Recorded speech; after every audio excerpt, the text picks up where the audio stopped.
Their parents had Ethan and his father Richard were sitting at the dinner table, the way they did most Sundays, the smell of his mother's cooking still hanging in the kitchen, when Richard set down his fork and asked the question he'd clearly been circling for months. "Son, why don't you seriously think about buying a house?" Ethan didn't even look up right away. He kept pushing food around his plate for a second, like he'd heard this question enough times to know exactly where it was going. "Dad, I can't afford it." Richard shook his head, the way he always did, when he thought Ethan was overthinking things, or being a little too cautious for his own good. "I was making less than you when I bought my first house. Less than you make right now, and I still made it work." Ethan pulled out his phone without saying anything, opened a mortgage calculator, typed in a number slowly, almost like he wanted his father to watch it happen. $600,000. Then he pulled up his salary on another tab, right next to it, and turned the screen toward his father so he couldn't look away from either number. "You made less. But your house didn't cost this much. Not even close." Richard stared at the screen for a long moment and didn't say anything. His mouth opened slightly, like he was about to respond, then closed again. That one sentence explains one of the biggest financial divides between generations in America today. Go back to when Richard was young, starting in his first serious job in the early 90s, fresh out of a state school, with a degree that hadn't cost him much, and a job offer he was genuinely excited about. His salary wasn't impressive by any stretch, modest, even for the time. But his path felt simple, almost obvious, laid out in front of him like a straight road. Get a job, save steadily, buy a house, pay down the mortgage, build equity. For Richard's generation, a home wasn't just a place to live. It was the primary engine of wealth, the thing that quietly did most of the heavy lifting in the background of an otherwise ordinary life. Every mortgage payment chipped away at the principal and slowly built equity underneath him, month after month, without him having to think about it too hard. Home values climbed over the decades that followed, and almost without trying, without any clever strategy, his net worth grew alongside them. Now cut to Ethan. Same dream, same ambition, completely different math waiting for him. Ethan earns a solid salary, the kind that would have sounded genuinely impressive to Richard back when he was Ethan's age.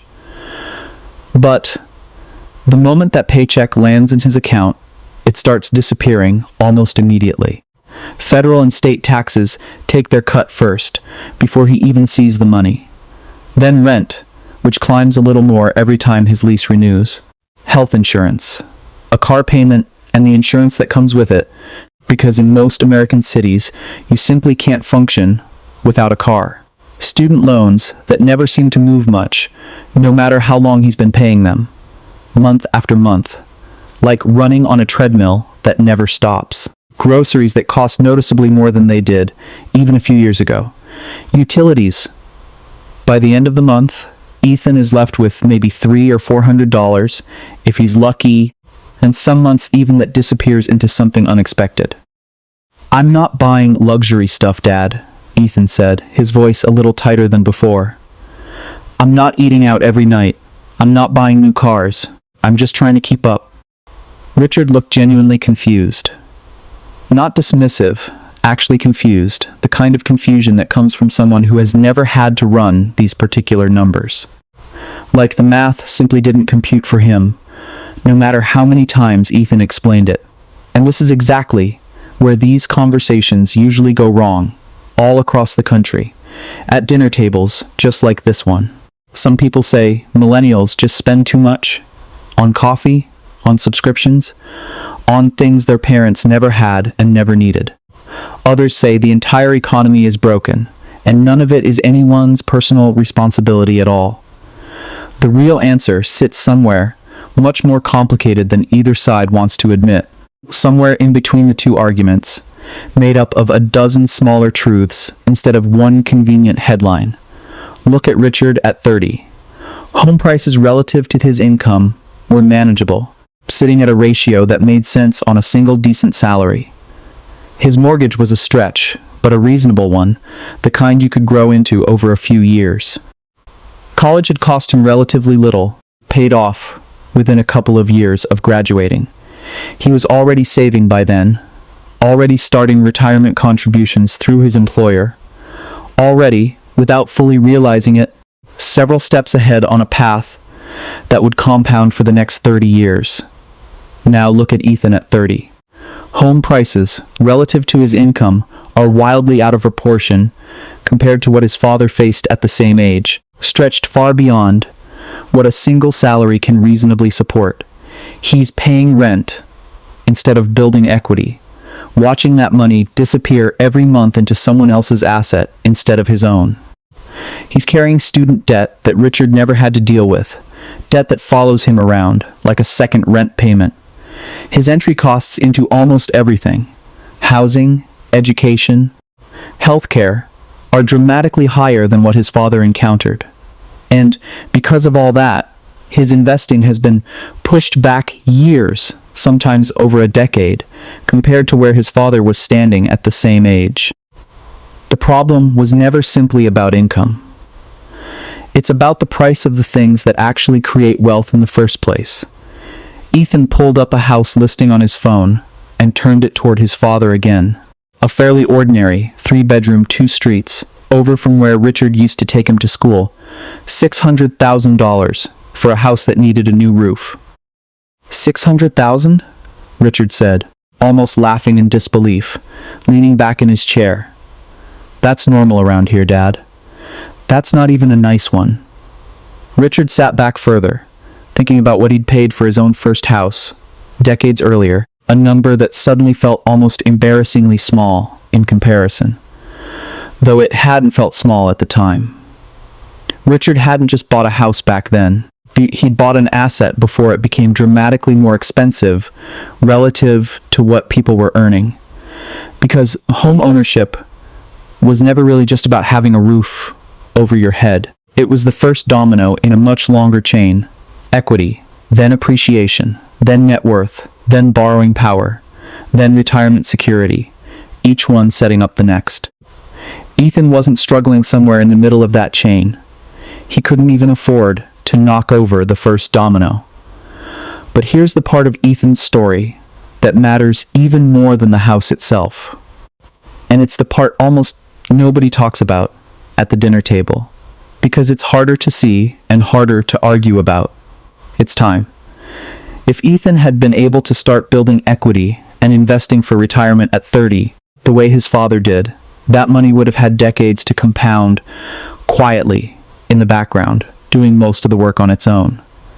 But when home ownership gets pushed to 35 or 40 or later, and when retirement investing only really starts after student debt is finally paid down, those lost years become almost impossible to get back later, no matter how much money you eventually throw at the problem. Compounding doesn't care about excuses, good or bad, fair or unfair. It only cares about time, and time is the one thing Ethan can't simply work harder to get more of. Richard wasn't ready to let it go, though. Then save more, he said. From what?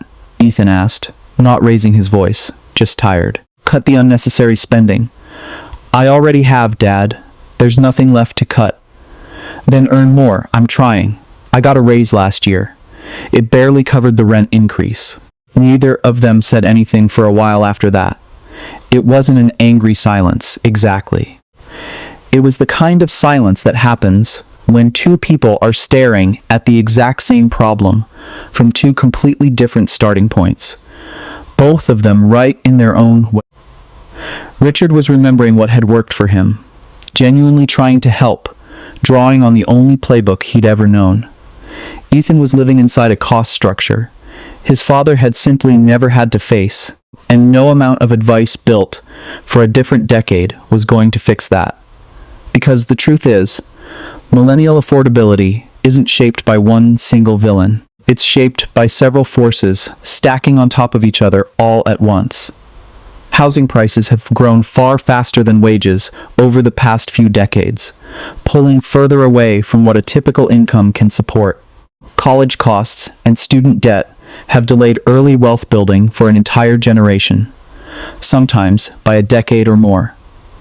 Interest rates can swing affordability dramatically in either direction, turning the same house into a completely different monthly payment depending on when you buy. Healthcare and insurance now eat up a much bigger slice of monthly income than they used to.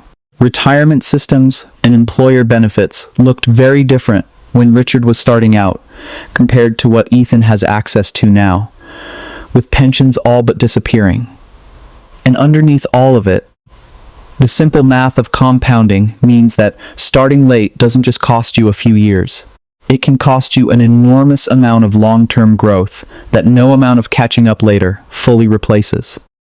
Later that evening, Richard went digging through an old filing cabinet in the garage and pulled out his original mortgage statement from decades earlier. The paper yellowed at the edges. He set it in front of Ethan and just looked at it for a moment, running his thumb along the top of the page. "I always thought I was just better with money," Richard said quietly. He paused, longer than usual. "Maybe I was also lucky with when I started." That wasn't Richard giving up or admitting defeat. He had worked hard, and that part was real, and nobody was taking that away from him. And Ethan wasn't off the hook either. He still had control over his own choices and habits, and that mattered too. But financial outcomes were never shaped by effort alone. They're shaped by effort colliding with the economic environment you happen to walk into, at the exact moment you walk into it. Later, the two of them went for a walk outside, the way they used to when Ethan was a kid, down the same street they'd walked 100 times before. "So what are you going to do?" Richard asked. "I can't afford your life," Ethan said, and it didn't come out bitter, just honest. Richard nodded slowly, looking straight ahead. "Then don't copy mine." He paused again, choosing his next words more carefully than usual. "Build yours." That's the real lesson underneath all of this. The goal was never to recreate your parents' exact financial life, step for step, decade for decade. It's to understand the rules of the financial era you actually live in, and build something that works inside those rules, instead of measuring yourself against a game that no longer exists. Because the American dream didn't necessarily disappear. The price of entering it just changed.